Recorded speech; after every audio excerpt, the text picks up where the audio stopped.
Hi friends, నేను మీ Jafar. Welcome back to Jafar education. ఈరోజు ప్రధాన దినపత్రికలో వచ్చినటువంటి విద్యా ఉద్యోగ సమాచారానికి సంబంధించినటువంటి కొన్ని ముఖ్యమైన అప్డేట్స్ ఉన్నాయి మిత్రమా.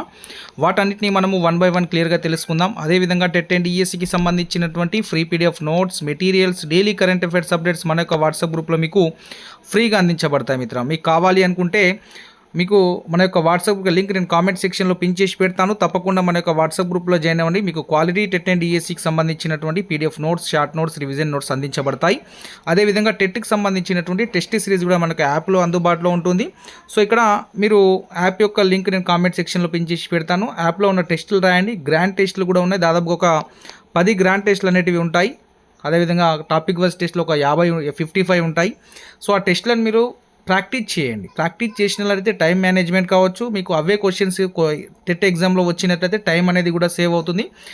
నేను ఒక విషయాన్ని అయితే చెప్పగలుగుతాను. మన యొక్క టెస్ట్ సిరీస్ నుంచి రాబోయే టెట్ ఎగ్జామ్లో కొన్ని క్వశ్చన్స్ అంటే ఆల్మోస్ట్ ఎక్కువ క్వశ్చన్స్ అనేటివి మన టెస్ట్ సిరీస్ నుండి వస్తాయి. మళ్ళీ గతంలో ఏ విధంగా అయితే వచ్చాయి, ఈసారి కూడా మన యొక్క టెస్ట్ సిరీస్ నుంచి మళ్ళీ క్వశ్చన్స్ వస్తాయి. ఎందుకంటే మన యొక్క టెస్ట్ సిరీస్లో ఉన్నటువంటి క్వశ్చన్ అనేది టెక్స్ట్ బుక్ మొత్తం కవర్ చేస్తూ, టెక్స్ట్ బుక్లోని ప్రతి అంశాన్ని కవర్ చేస్తూ క్వశ్చన్ ఫ్రేమింగ్ అనేది చేయడం జరిగింది. ఎగ్జామినర్ పాయింట్ ఆఫ్లో క్వశ్చన్ ఫ్రేమింగ్ చేయడం కూడా జరిగింది. కాబట్టి మీకు వస్తుందని నేను చెప్పగలుగుతున్నాను కాన్ఫిడెన్స్గా. కాబట్టి తప్పకుండా మీకు యూస్ఫుల్ అనేది మాత్రం ఉంటుంది మిత్రమా. రైట్ మిత్రమా, ఇక్కడ మొదటి అప్డేట్ తెలుసుకునే ముందు తప్పకుండా వీడియోని లైక్ చేసి సపోర్ట్ చేయండి. కొత్తగా చూస్తున్న మిత్రులు మన యొక్క ఛానల్ని సబ్స్క్రైబ్ చేసుకొని పక్కన ఉన్నటువంటి బెల్ ఐకాన్ అయితే ప్రెస్ చేయండి. రైట్, మొదటి అప్డేట్, నోటిఫికేషన్లో ఊసు లేదు, జాబ్ క్యాలెండర్ ప్రస్తావన లేదు. సో మొన్న జరిగినటువంటి క్యాబినెట్ నిర్ణయాలపై నిరుద్యోగులు అయితే నిరాశ ఉంది. ఎందుకంటే ఇక్కడ నోటిఫికేషన్ కావచ్చు, జాబ్ క్యాలెండర్ రిలీజ్ చేసి జాబ్ క్యాలెండర్ని అమలు చేయకపోవడం కావచ్చు ఒకటి. రెండవది, next reschedule job calendar release చేస్తామని ఇప్పటివరకు రిలీజ్ చేయకపోవడం ఇంకో అంశం. సో ఈ అంశాలన్నిటితోటి నిరుద్యోగుల్లో ఆందోళన కలుగుతుంది. వారు నిరాశ చెందుతున్నారు. ఆందోళనలో వారు ఎందుకు ఆందోళన చెందుతున్నారంటే వారి యొక్క ఏజ్ కావడం కావచ్చు, ఎన్నో సంవత్సరాల నుంచి వెయిట్ చేయడం కావచ్చు.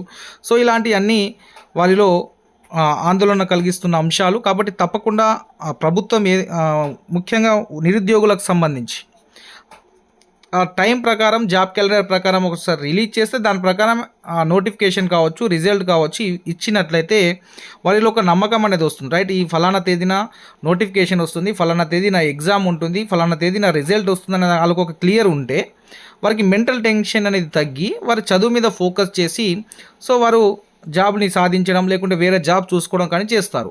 అలా కాకుండా దానికోసం వెయిట్ చేస్తూ వారి ఏజ్ కంప్లీట్ అయిపోతుంది, వేరే పని చేసుకోకుండా ఉంటుంది. కాబట్టి ప్రభుత్వం తప్పకుండా నోటిఫికేషన్లు సంబంధించిన జాబ్ క్యాలెండర్ రిలీజ్ చేసి అన్ని నోటిఫికేషన్లు రిలీజ్ చేయాలని నిరుద్యోగులు అయితే కోరుకుంటున్నారు. ఇక్కడ ఇంకో అంశాన్ని చూడండి, దాదాపుగా లక్షల మంది డిఎడ్ బిఎడ్ చేసినటువంటి అభ్యర్థులు డిఎస్సి కోసం వెయిట్ చేస్తున్నారు. ఎందుకు? ఇంతకుముందు జరిగిన డిఎస్సి ఎగ్జామ్ రాస్తున్న సమయంలో ఇంకో డిఎస్సి ఉంటుంది, 5 నుంచి 6 వేలతో డిఎస్సి నోటిఫికేషన్ వేస్తాం ఈ నోటిఫికేషన్ కంప్లీట్ అవ్వగానే అని చెప్పడం వల్ల సో చాలామంది ఆ ప్రిపరేషన్ని కొనసాగిస్తూ ఉన్నారు. సో మొన్నటిదాకా మన జాబ్ క్యాలెండర్లో మనకు ఫస్ట్ రిలీజ్ చేసిన జాబ్ క్యాలెండర్లో కూడా డిఎస్సి ప్రస్తావన చేశారు, ఫిబ్రవరిలో డిఎస్సి నోటిఫికేషన్ అని. కాబట్టి వారిలో ఎక్కువ నమ్మకం పెరిగి ఎక్కువ మంది అన్ని మిగతా ఏమన్నా ప్రైవేట్ జాబ్స్ ఉంటే వాటిని వదిలేసి వీటి ప్రిపరేషన్ కొనసాగిస్తున్నారు.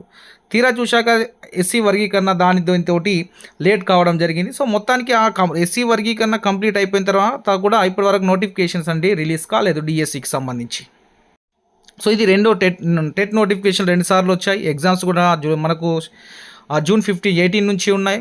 సో ఈ 2 టెట్లు అయిపోయినా ఇంకా డిఎస్సి గురించి క్లారిటీ లేదు. సో ఇక్కడ నిరుద్యోగులు కావచ్చు, డిఎడ్ బిఎడ్ అభ్యర్థులు డిఎస్సి కోసం ఎదురు చూస్తున్న లక్షల మంది నిరుద్యోగులు కావచ్చు, వీరు కోరుకుంటున్నది ఏంటి అంటే ఒక స్పష్టమైన ఒక అనౌన్స్మెంట్, నోటిఫికేషన్ ఎప్పుడు ఇస్తారు, ఎప్పుడు ఎగ్జామ్ పెడతారు. సో ఈ యొక్క స్పష్టమైన ఇన్ఫర్మేషన్ ప్రభుత్వం నుంచి వచ్చినట్లయితే సో వీరు ఎలాంటి మానసిక ఆందోళన చెందకుండా హ్యాపీగా వారి ప్రిపరేషన్ని కొనసాగిస్తూ ఉంటారు.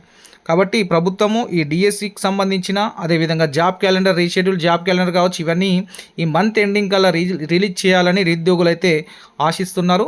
తప్పకుండా స్థానిక ఎన్నికల కంటే ముందు ఈ రీషెడ్యూల్ జాబ్ క్యాలెండర్, ఆ జాబ్ క్యాలెండర్ అన్ని నోటిఫికేషన్లు ఎప్పుడెప్పుడైనా క్లియర్గా మెన్షన్ చేయాలని వారు కోరుకుంటున్నారు ఒకటి. రెండవది, జీపీఓ నోటిఫికేషన్ అనేది మన యొక్క ఈ స్థానిక ఎన్నికల కంటే ముందు జీపీఓ నోటిఫికేషన్ వేయాలని కూడా నిరుద్యోగులు అయితే వారి యొక్క అభిప్రాయాన్ని అయితే తెలియజేస్తూ ఉన్నారు. అదేవిధంగా ఒకే రోజు AP DSC, Telangana TET, UGC net exams అయితే కండక్ట్ అవుతున్నాయి. తెలంగాణ మిత్రులు చాలామంది మనకు డిఎస్సి రాస్తున్న ఏపీకి సంబంధించిన మెగా డిఎస్సికి అప్లై చేశారు. దానివల్ల టెట్ వదులుకోవాల్సిన పరిస్థితి ఏర్పడుతూ ఉంది. కాబట్టి సో ఇలాంటి డేట్లో మార్పులు చేయాలి అని అభ్యర్థులు అయితే కోరుకుంటున్నారు. సో అభ్యర్థులు టెన్షన్ కూడా పడుతున్నారు. కానీ సో ఎలాంటి షెడ్యూల్ ఎలాంటి మార్పులు ఉండే అవకాశం లేదు. డిఎస్సి ఎగ్జామ్స్ ఆల్రెడీ స్టార్ట్ అయిపోయాయి.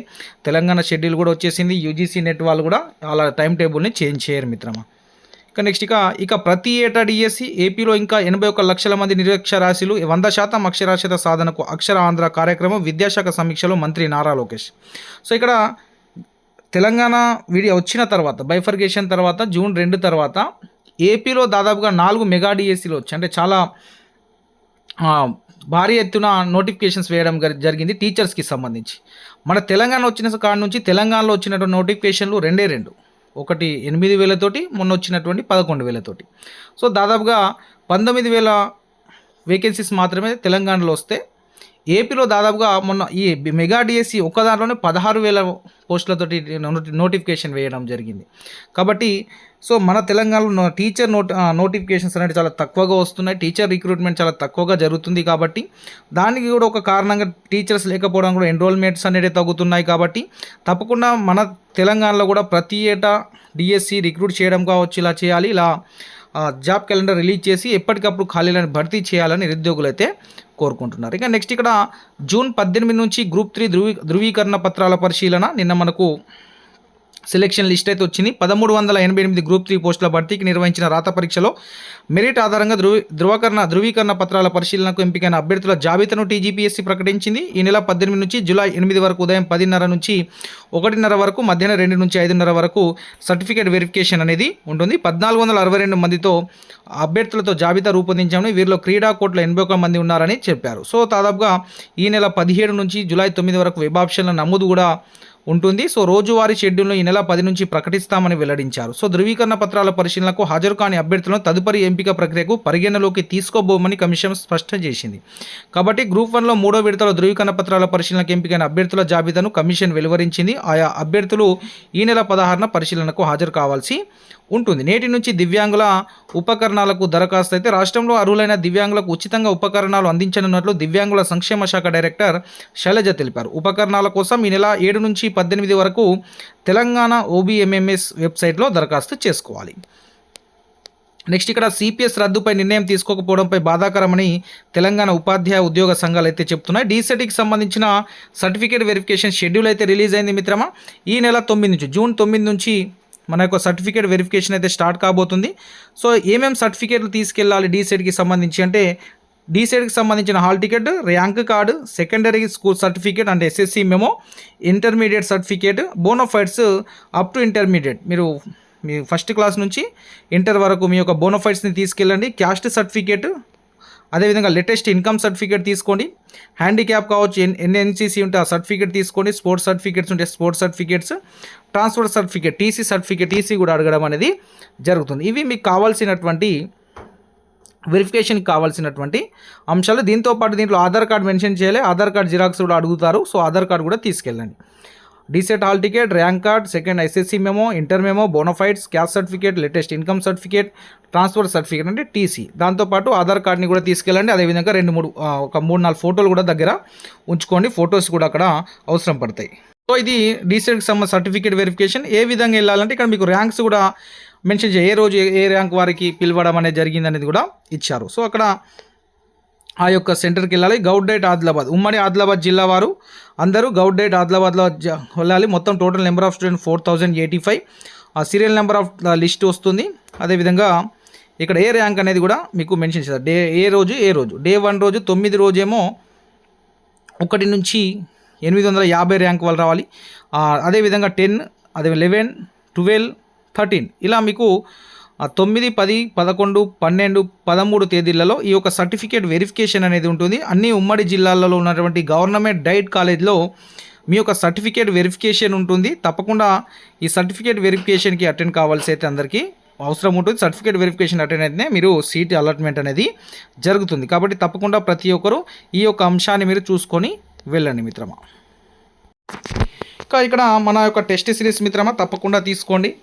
మన వీడియోస్ కావచ్చు, ర్యాపిడ్ రివిజన్ కావచ్చు, గ్రాండ్ టెస్టులు కావచ్చు యూట్యూబ్లో మీకు ఫ్రీగా అందించబడతాయి. అదేవిధంగా మన షార్ట్ నోట్స్, రివిజన్ నోట్స్ చాలామందికి యూజ్ అవుతూనే ఉంటాయి. సో మన షెడ్యూల్ ప్లాన్ కావచ్చు ఫాలో అయిన వరకు మంచి స్కోర్ గత టెట్లో రావడం జరిగింది. మళ్ళీ కూడా మనం ప్రాక్టీస్ చేయడానికి అవకాశం కూడా ఇవ్వడం జరిగింది. సో టెస్ట్ సిరీస్ చాలా బాగున్నాయి సార్. లో కాస్ట్లో మీకు అందించడం అనేది కూడా జరిగింది. నెక్స్ట్ అప్డేట్ ఇక్కడ జియో నంబర్ 46ని రద్దు చేయాలని జియో నంబర్ 46 బాధితులు అయితే కోరుకుంటున్నారు. సో తప్పకుండా ఈ పోలీస్ కానిస్టేబుల్కి సంబంధించినటువంటి 46 జియోని రద్దు చేయాలని కాంగ్రెస్ ప్రభుత్వాన్ని అయితే బాధితులు అయితే కోరుకున్నారు. తప్పకుండా అప్పుడు వారు చేస్తామని చెప్పారు. సో అందుకే వీరు అడుగుతున్నారు. తప్పకుండా జియో నంబర్ 46ని రద్దు చేయాలి. ఎందుకంటే గ్రామీణ ప్రాంత అభ్యర్థులకు నష్టం అనేది జరుగుతుంది. రైట్ మిత్రమా, ఈరోజు ప్రధాన దినపత్రికలో వచ్చిన అప్డేట్స్ ఈ విధంగా ఉన్నాయి. ఏ అప్డేట్స్ ఉన్నా మన యొక్క వాట్సాప్ గ్రూప్లో జాయిన్ అవ్వండి, నేను అందిస్తాను. Thank you so much.